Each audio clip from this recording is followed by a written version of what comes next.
Il m'arrive de sonder les sondeurs et selon certains que j'ai pu joindre, donc, ils pensent qu'il y aura un taux de participation très élevé aux législatives, plus de 70%, ce qui évidemment nous change complètement de la perspective des européennes. Donc on ne peut pas calquer le résultat des européennes sur celui à venir des élections législatives. On parlait avec nos débatteurs d'Éric Ciotti, de son choix, alors des motivations, du calcul, cynisme, c'est le mot que vous avez beaucoup employé. Chacun essaie de sauver sa peau dans cette semaine quand même de folie pour la vie politique française.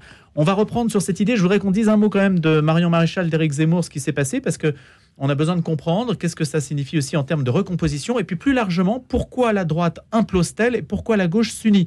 On peut essayer de se poser cette question-là. Alors Marie, vous vouliez reprendre là-dessus? C'était à vous la parole ou pas? Je ne sais plus. Je allez, peu importe. Je la prends, voilà.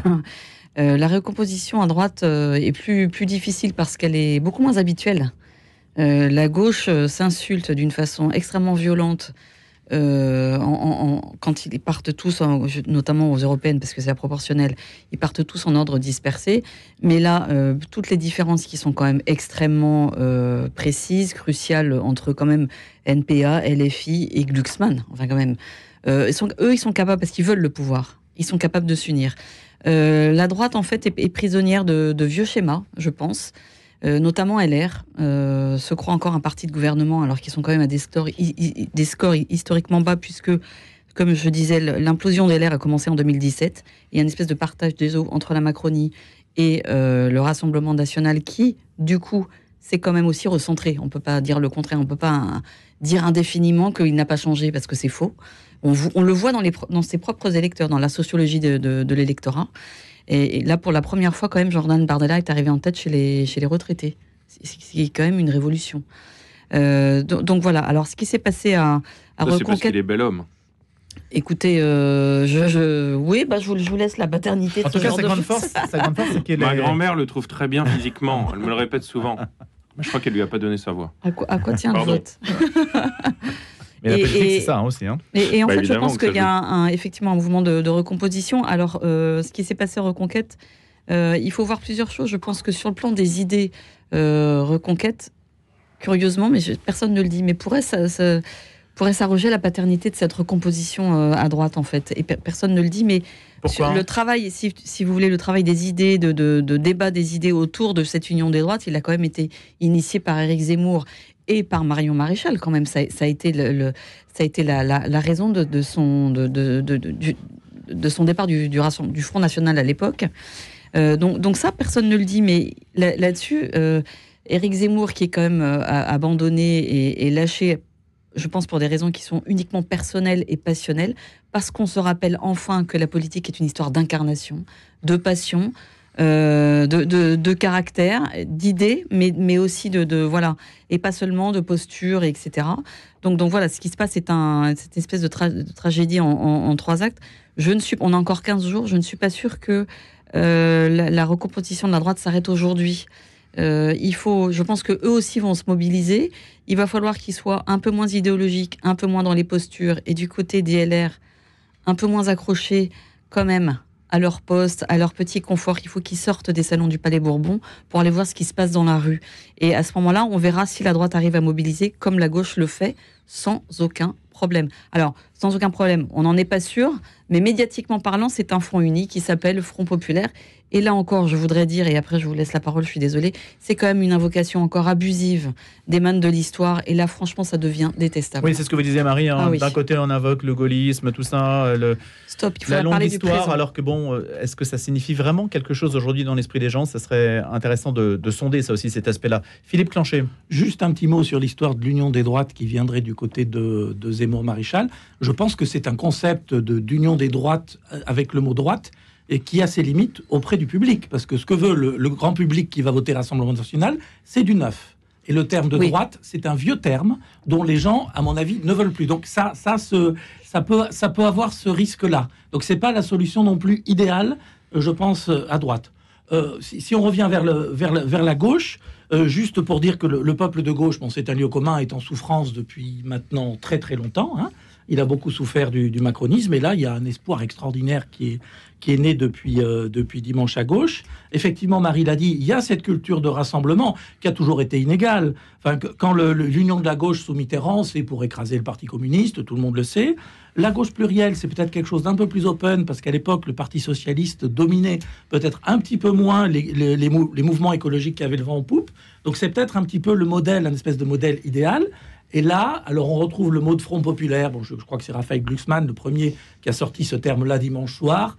Bon, on va dire que ça parle à une vieille garde. On peut juste regretter le mot de front, qui est un domaine général. C'est que dans la politique maintenant, tout est contre, tout est front. Enfin, c'est étonnant qu'on soit passé du Front National à droite au Front populaire à gauche. C'est un vocabulaire de guerre, un vocabulaire militaire. Ouais. Ça doit nous interroger sur la façon dont on conçoit la politique. Alors, est-ce que ça peut fonctionner? On va voir si effectivement Place Publique, qui est quand même un tout petit groupuscule, et Raphaël Glucksmann, qui est une personnalité émergente, se reconnaissent là-dedans. Après, Marie l'a dit, toutes les horreurs qui sont pu se dire avant. Je crois qu'ils sont condamnés de toute façon à s'unir. À mon avis, toutes les candidatures dissidentes à gauche vont être très, très, très mal vécues. Et je pense qu'il y en aura peut-être un petit peu moins que d'habitude. Simplement, ça ne peut fonctionner que si on arrête de se cabrer du côté de la France insoumise sur les questions de communauté et sur les questions d'Israël-Palestine, tout simplement parce que ce n'est pas l'enjeu. L'enjeu, c'est de parler de politique, d'économie, de qu'est-ce qu'on fait pour la société, qu'est-ce qu'on fait pour les gens, qu'est-ce qu'on fait pour l'école, qu'est-ce qu'on fait pour la sécurité, tout un tas de vrais sujets. Les vrais sujets, ils sont là. Et si LFI a voulu instrumentaliser le conflit israélo-palestinien pour récupérer les voix musulmanes, tout le monde le sait, ça a peut-être été son jeu, mais là, il faut absolument pas de ça, il faut faire de la vraie politique. Alors, moi, j'ai une question avant de donner la parole à Jean de Saint-Chéron, et je la pose avant que je l'oublie.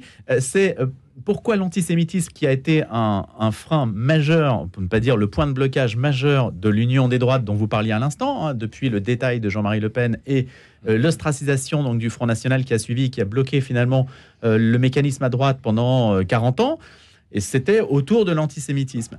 Et ça demeure, d'ailleurs, ça demeure, sauf que le RN a fait quand même un aggiornamento énorme sur ce terrain-là, et aujourd'hui, on voit qu'il est un soutien indéfectible d'Israël. En revanche, la question de l'antisémitisme maintenant se pose à gauche, et cette question-là ne divise pas et n'empêche pas l'union de la gauche, alors qu'elle empêche l'union de la droite. Apparemment, apparemment ça ne l'empêche pas. Apparemment, puisqu'il y a un accord, entre les principales formations de gauche. Ils n'ont pas le choix.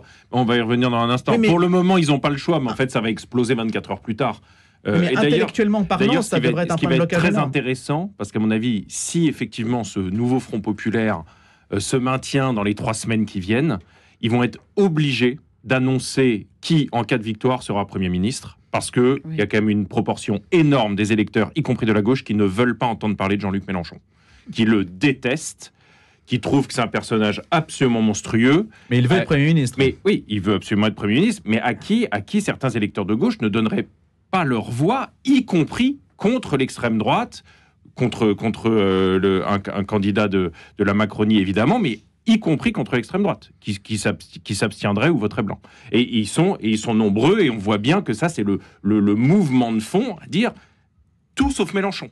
Et ça, c'est un mouvement avec quoi la gauche va devoir composer dans les semaines qui viennent. Mais je voudrais revenir simplement une seconde à Marion Maréchal, dont Éric Zemmour a dit avant-hier, elle détient le record du monde de la trahison. On voit bien qu'il était absolument furibard sur BFM TV. Et il dit 4 jours après avoir été élu en tête de ma liste sous mes couleurs aux élections européennes, elle retourne sa veste, etc. Alors c'est quand même un peu plus délicat que ça, parce qu'en réalité, pourquoi est-ce qu'elle aurait retourné sa veste? Est-ce qu'elle a vraiment retourné sa veste? C'est qu'elle a tout de suite dit qu'elle était favorable à une union des droites, pour le coup. Et ça pose problème à Éric Zemmour. Oui. Éric Zemmour, il ne veut pas disparaître dans le siphonnage de la droite par le Rassemblement national tout-puissant. À l'heure qu'il est, il veut continuer à tirer son épingle du jeu. Il doit imaginer qu'il a un quelconque destin national. Je ne sais pas, c'est possible. De toute façon, ils le pensent tous, quel que soit leur score. Mais sa candidature, Jean de Saint-Chéron, était au départ à la présidentielle pour concurrencer Marine Le Pen, de toute façon. Bien sûr. Sa raison d'être, c'était ça. Mais alors ça, effectivement, il reste finalement sur cette ligne. Il estime qu'il a quelque chose de particulier à proposer aux Français. Bon, visiblement, ça n'intéresse pas beaucoup les Français parce qu'il fait des scores pitoyables.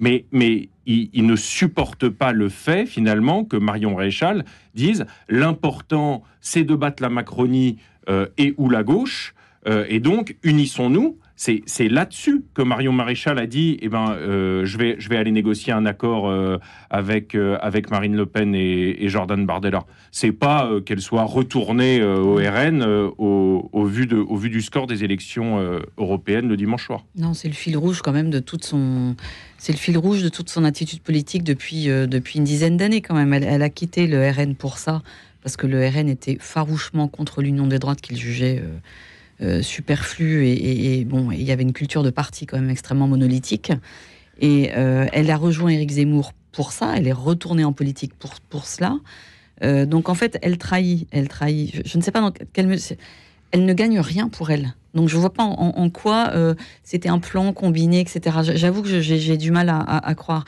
Après, il y a des passions humaines, bien sûr, il y a eu quand même des indiscrétions dans la presse pendant la campagne des européennes de reconquête, qui montrait que il y avait de vraies différences stratégiques et divergences entre la ligne Éric Zemmour et Sarah Knafo et la ligne de Marion Maréchal et sa suite, entre guillemets. Donc, je sais pas, les mots ont été extrêmement violents de la part d'Éric Zemmour. On comprend qu'il soit blessé, parce que c'est quand même sa créature, Reconquête. Donc, on comprend très bien, mais tout ça, c'est du domaine personnel et passionnel. Alors que au départ, si on se tient au fil rouge de leurs idées, l'union des droites, c'était quand même leur truc à tous les deux. Et elle est là-dessus et a une certaine constance. Et je rappelle, et ça a été dit aussi bien du côté du Rassemblement national d'elle-même, qu'elle n'y gagne rien. Elle n'y gagne rien. Alors maintenant, en politique, on se refait très vite. C'est très paradoxal quand même, parce que leur fil rouge a beau avoir été peut-être l'union des droites, malgré tout, en fait, ils ne peuvent pas passer aujourd'hui par un accord s'ils veulent survivre avec le Rassemblement national. Oui. À 5%, ils auraient fait 15 éventuellement, mais à 5, c'est pas possible, c'est sûr. Philippe Clanchet, sur peut-être celui qui va émerger à gauche, non ? Alors oui, je suis d'accord avec Jean qu'il y a un phénomène de tout sauf Mélenchon. Je pense que même au sein de LFI, ils se rendent compte que c'est une impasse. Donc il faut trouver une autre solution. Il faut trouver un leader. Vous avez des noms ou pas ? Éventuellement. Un leader, c'est quelqu'un qui ne fait pas peur et qui repousse. Alors, Mélenchon, un leader ou un leader Maximo ? Leader Maximo, c'est quand même... Mélenchon a eu quelques vertus à une époque. Il a su rassembler toute une certaine gauche à une époque. Aujourd'hui, pour diverses raisons, il n'est plus crédible, notamment à cause de ses positions sur le conflit israélo-palestinien. Donc, il faut trouver quelqu'un d'autre. Alors, évidemment, on parle de la figure de François Ruffin, qui est quand même un fin politique, beaucoup plus posé, qui ne fait pas peur. Ça peut marcher. Alors, peut-être que du côté de la galaxie plus communément socialiste, on va trouver quelque chose. Mais c'est un enjeu. Mais évidemment, il ne faut pas qu'ils en parlent maintenant. Donc, tous les journalistes leur tendent le micro là-dessus. Évidemment, ils ne répondent pas. Ils ne répondront pas avant dimanche. Et est-ce qu'ils répondront avant le premier tour ? C'est même pas évident. Je crois qu'ils ne savent pas et qu'ils ont tout intérêt à faire durer le suspense et à garder l'idée. Alors, est-ce que c'est le mythe ? Est-ce que c'est incantatoire que cette gauche plurielle et diverse peut revenir ? Par rapport à tout ce qui a été abandonné, toutes les victimes collatérales de l'épisode que nous devons voir, il y a quand même la question écologique. Enfin, rappelons-nous qu'on prépare le monde pour les années qui viennent et que le plus grand danger pour notre monde, c'est la crise écologique, et que plus personne n'en parle. Les écolos eux-mêmes ont raté leur campagne.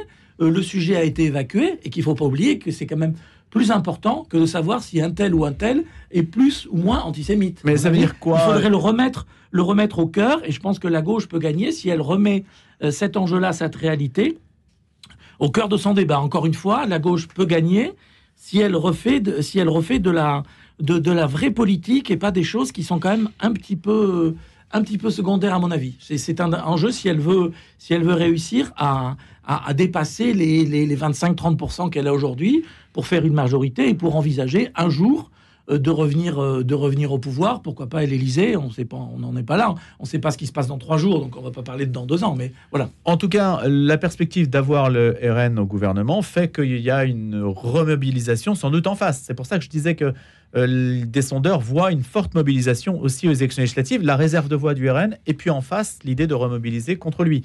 Ça va sans doute jouer quand même, Jean-Louis Saint-Charon. Il me semble que la participation... Vous disiez, on entendait dans le journal à l'instant...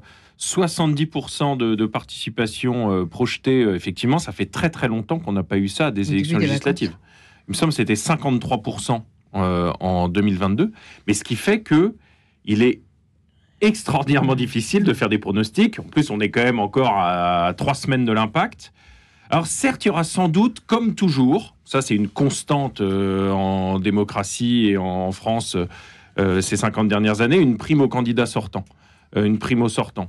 Donc, quand même, dans les circonscriptions où il y a un candidat bien installé, par exemple, à gauche, sans doute que l'Union des gauches, par exemple, ou à droite, a intérêt, plutôt que de parachuter quelqu'un de plus consensuel, accorder l'investiture au candidat sortant, parce que on sait, malgré tout, statistiquement, qu'il y a une prime électorale au sortant parce que les gens aiment bien, malgré tout, une forme de continuité ou votent pour des gens qu'ils connaissent. Mais en dehors de ça, c'est extrêmement difficile de faire des pronostics.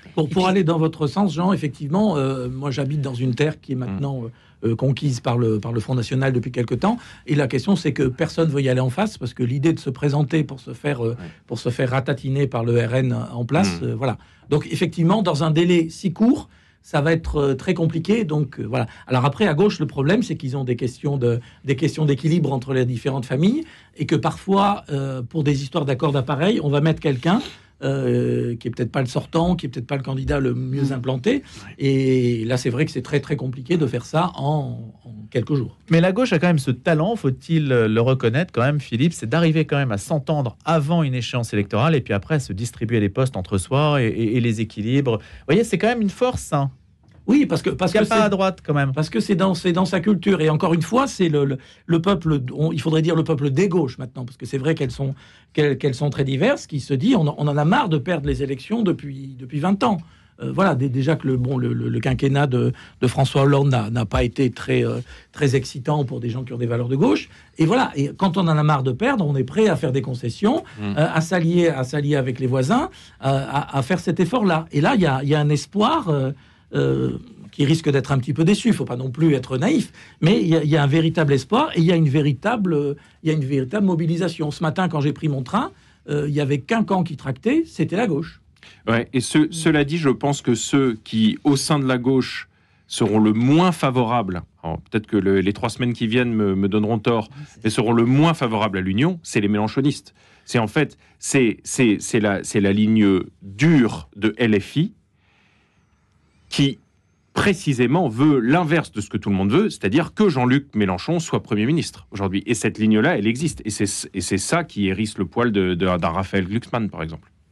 Alors, j'aimerais aborder 2 sujets juste avant la fin de ce grand débat. Le premier, c'est peut-être le cas italien, avec vous rapidement, Marie d'Armagnac, et puis de se dire ce que doivent faire les évêques, parce que mine de rien, ils ont fait une déclaration avant les européennes. Comment vont-ils se positionner ? Doivent-ils se positionner pour dire quoi ? On va essayer d'aborder ces 2 questions. Marie d'Armagnac, donc il y a un sommet du G7 qui a montré un Emmanuel Macron quand même très affaibli par rapport à une Giorgia Meloni triomphante quand même. Mais oui, parce que c'est la seule chef de gouvernement en place qui sort renforcée de ces élections européennes, dans toute l'Europe en fait. Vous avez Olaf Scholz qui a connu la déconfiture que l'on sait. Il faut voir aussi avec une AfD assez forte et puis surtout une CDU qui est sortie revigorée parce qu'elle est dans l'opposition. C'est toujours ça, c'est mécanique. Quand on n'est pas aux affaires, on vous écoute un peu plus et puis on peut aller plus franco dans la campagne. Plus musclé. Voilà. Et puis donc elle accueille un G7 quand même d'une façon assez triomphante dans sa coalition, parce que c'est une coalition de partis de droite dont elle est le leader, qui gouverne en Italie. Chacun des partis a progressé. Donc en fait, ça a été, si je puis m'exprimer l'expression, tout bénef.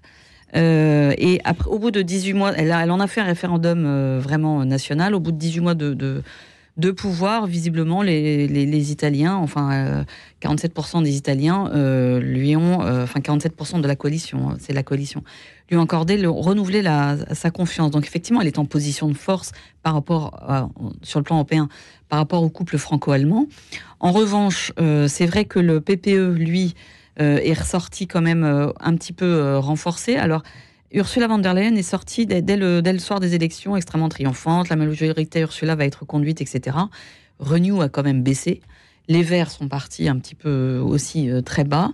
Et puis déjà très hésitant à soutenir cette majorité dans la mesure où les mesures les plus extrêmes du Green Deal avaient déjà été quand même très, très amoindries, modifiées et un peu abandonnées avant les élections. Donc il y a quand même toute une recomposition politique aussi qui va se passer là.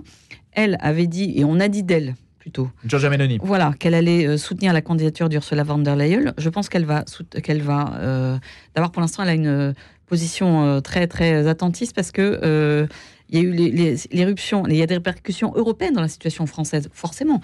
La France a quand même un rôle central dans l'Union européenne. Et on va voir ce qui va sortir des urnes. Donc pour l'instant, chacun attend avant de se positionner.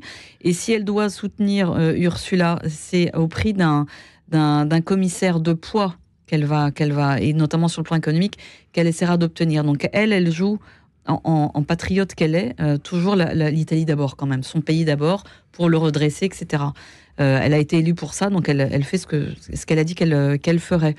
En revanche, pour les Italiens, moi j'ai eu des coups de fil, des échanges avec l'Italie cette semaine, ils ne comprennent pas ce qui se passe en France, notamment ce truc de coalition des droites qui n'arrive pas à se monter. Depuis 1994, c'est comme ça qu'il y a une vraie alternance qui se passe, malgré un système électoral qui serait plus proche de celui de la Troisième République. Et quand la gauche était au pouvoir, c'était au prix de combinaisons d'appareils et pas du tout par la voie des urnes. Là, il y a eu des élections et, si vous voulez, il y a une alternance qui s'est reconstituée. Et il y a un bipartisme qui est en train de se reconstituer en Italie parce qu'on a vu la chute des 5 étoiles récupérée par la gauche. Mais donc en tout cas, très intéressant. Il y a une sorte de ventilation en Italie qu'il n'y a pas en France, où c'est beaucoup plus cristallisé. Il y a beaucoup plus d'instabilité, mais aussi de jeu politique et de respiration démocratique. Ça, c'est clair. Sur la question des évêques et d'une position éventuelle à adopter, qu'est-ce que vous en pensez, Philippe Clanchet ? Je pense qu'ils en sont tout à fait incapables parce qu'ils sont extrêmement divisés sur la question politique et ça depuis des années. Alors ils ont fait un très beau texte pour encourager l'engagement européen puisque c'est dans l'engagement, enfin on l'a dit 1000 fois, l'idée européenne a été portée par des chrétiens et c'est encore une valeur dans laquelle les catholiques sont tout à fait unanimes là-dessus. Ils ont fait ce texte-là qui a donné le résultat qu'on sait avec une participation quand même très limitée, donc ça veut dire que les évêques ne sont pas entendus sur ce point-là.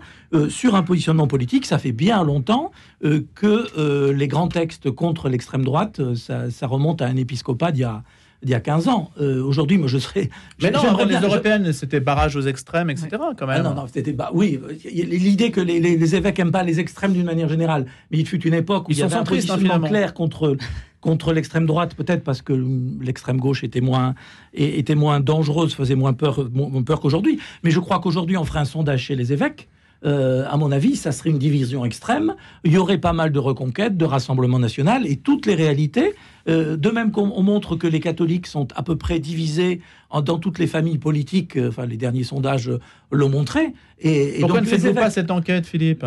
Vous allez la faire, cette enquête, pour sonder un petit peu les évêques. Ça serait très intéressant de voir. Donc, ils sont incapables d'avoir une parole commune. Et comme ils ne peuvent se présenter que d'une manière unie, du coup, ils ne le feront pas, ils ne le diront pas. Simplement, il y a quelques réflexions, quelques postures chrétiennes qui peuvent être: est-ce qu'on peut envisager de voter pour ? Je crois que c'était un éditorial de La Croix cette semaine. Est-ce qu'on peut se positionner pour ? Est-ce qu'on peut parler d'une certaine espérance ? Est-ce qu'on peut parler d'une certaine idée et de ne pas être condamné à voter contre des méchants, mais plutôt pour des gentils ? Ça pourrait être une posture chrétienne. Jean de Saint-Chéron. Oui, je suis assez d'accord avec l'analyse de Philippe, d'autant que, en réalité, on voit bien que ces dernières décennies, l'un des éléments qui était au cœur de certaines consignes de vote qu'on entendait, ou consignes plus ou moins déguisées, qu'on pouvait entendre dans la bouche des évêques ou des curés de paroisse, était lié aux grandes questions sociétales ou bioéthiques, en disant que finalement, il fallait toujours quand même, quand on était chrétien, même s'il n'y avait pas de candidat idéal, essayer d'opter pour ceux qui défendaient la vie de son origine à sa fin naturelle, etc.